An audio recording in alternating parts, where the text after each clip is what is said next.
Hello and welcome to a slightly belated day 44 of Bedtime Welsh. And carrying on a little bit more with this whole asking thing. These patterns are different from the English, so don't worry if they feel a little bit odd at first. You will get used to them just by running through a few more simple exercises like this, so don't worry about making mistakes.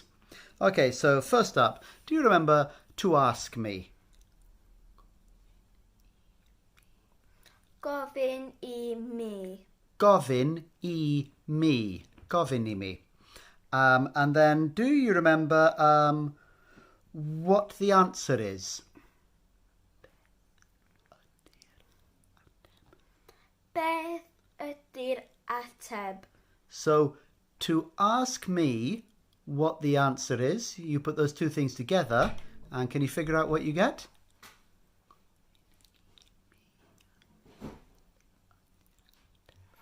Gofyn I mi beth ydi'r ateb. Gofyn I mi beth ydi'r ateb. Ask me what the answer is. Gofyn I mi beth ydi'r ateb. Okay, so how about have a go now at, are you asking me what the answer is?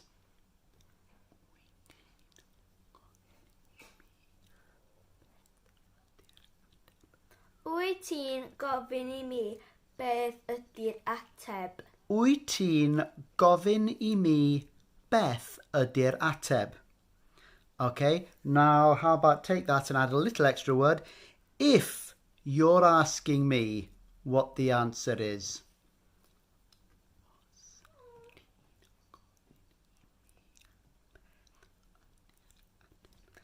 Os wyt ti'n gofyn I mi beth ydi'r ateb?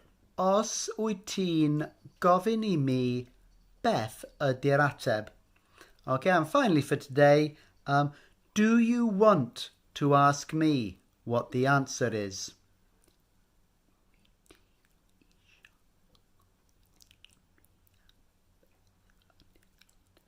Wyt ti isio gofyn I mi beth ydi'r ateb?